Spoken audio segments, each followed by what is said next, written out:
A Bíblia nos ensina que Deus é Espírito eterno. Ele existe por toda a eternidade. Ele sempre existiu. Nunca houve um momento em que Deus não existiu ou algum momento em que Ele vai deixar de existir. E a Bíblia nos diz que esse Espírito eterno, todo-poderoso, onipotente, onisciente, onipresente, de uma grandeza tal que nós não podemos ao menos imaginar, a Bíblia nos ensina que Ele é santo. No linguajar bíblico, isso significa que esse Deus é puro, Ele é perfeito. Não há nele nenhum desvio, nenhum erro, nenhum desequilíbrio, nada torto, nenhuma má intenção, nenhuma mágoa, nenhum ódio, nenhuma perversidade. A pureza e a perfeição de Deus são tão grandes que a própria Bíblia, quando tenta explicar, tem que usar metáforas ou figuras humanas para nos dar uma ideia da perfeição do ser de Deus. Esse Deus, na sua sabedoria, que nós não podemos sondar, Ele, na eternidade, concebeu um plano para ter ao seu lado criaturas, seres morais, que soubessem a diferença entre o bem e o mal, e que voluntariamente ficassem com Deus, quisessem ficar com esse Deus para adorá-lo e servi-lo eternidade afora, sem que tentassem tirar a glória de Deus, puxando-a para si próprios. Porque esse é um risco quando você tem seres que são capazes de pensar, raciocinar, que têm consciência, se avaliam, sabem o que é o bem, sabem o que é o mal.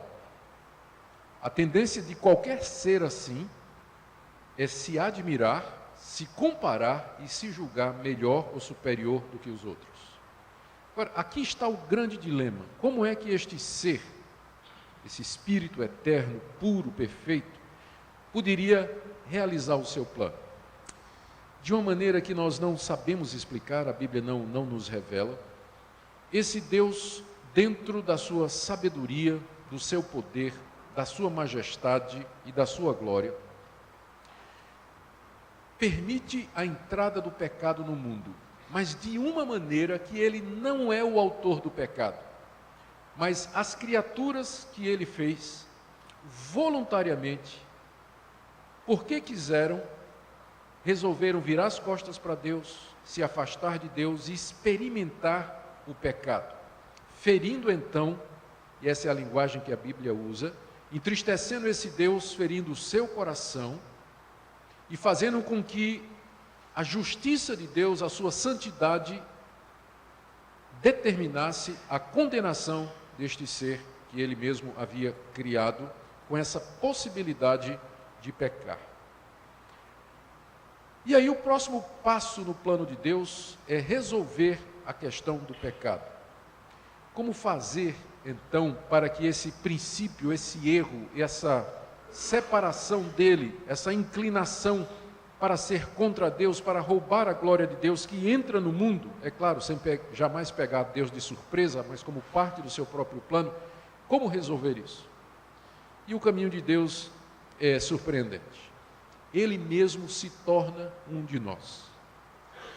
Ele vem ao mundo, se torna parte da raça humana, nasce de uma mulher, se submete aos processos normais de crescimento do ser humano, tem uma alma verdadeiramente humana, um corpo verdadeiramente humano, passa pelos sofrimentos, provações e tentações que o ser humano passa, e na cruz do Calvário, ele experimenta a morte por aqueles que ele decidiu salvar.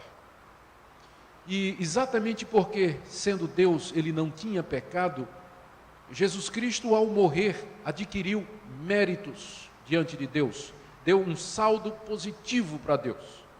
De maneira que Deus, com base naquele sacrifício, ele pode agora quitar a dívida e a culpa daqueles que ele quer salvar. E ele traz o seu filho de volta, ressuscita dos mortos, não fica preso, a morte não podia dominá-lo, porque ele não tinha pecado. e ele regressa aos céus. E essa história toda, esse drama cósmico, ele passou por várias etapas na história da humanidade. Desde o começo, quando Deus criou o primeiro casal, lá no Jardim do Éden, Deus já estava mostrando qual era o seu plano, a partir do momento em que ele declara no jardim que um dia viria alguém da descendência da mulher para esmagar a cabeça de Satanás, a cabeça da serpente. Também quando ele cobre Adão e Eva com peles, dando ele mesmo a proteção e a cobertura da nudez, consequência do pecado. E aí, através da história que nós lemos no Antigo Testamento, vez após vez, Deus vem mostrando ao seu povo que esse é o seu plano. E quando ele chama um povo de entre a raça humana, os descendentes de um homem chamado Abraão, Deus se revela mais claramente. E Deus institui, Deus cria no meio daquele povo, revela uma religião, cujo centro é o sacrifício de animais. E Deus então institui um grupo de homens tirados de uma das famílias daquele povo, a tribo de Levi, para todo dia lembrar ao povo de Israel a questão do pecado. Fazendo o quê? Tomando animais que tinham que ser perfeitos, sem nenhum defeito, e matando aqueles animais em cima de um altar, escorrendo aquele sangue, e salpicando aquele sangue no povo e no próprio tabernáculo onde o altar estava localizado. Isso ano após ano, todo ano, havia um sacrifício enorme, grande, que era o principal de todos, no dia chamado o dia da expiação, em que o sumo sacerdote entrava no santuário, no Santo dos Santos, trazendo sangue de um animal perfeito, sem defeito, que ele primeiro derramava em seu próprio favor, para purificar os seus próprios pecados, e em seguida aspergia lá no íntimo do santuário, o propiciatório, que era a tampa da arca, e ali ele confessava a Deus os pecados do povo e pedia a Deus o perdão. Todo ano isso era feito, ano após ano. Dezenas de anos, centenas de anos, milhares de anos, as coisas aconteceram dessa maneira. E o objetivo de Deus era dizer para o ser humano: você é um pecador, você não pode se chegar a mim pelo seu mérito. Você precisa resolver o problema do pecado para poder se chegar a mim, e só tem uma maneira: é vida. A vida tem que ser derramada, o sangue tem que ser vertido. Somente o sangue derramado paga pecados.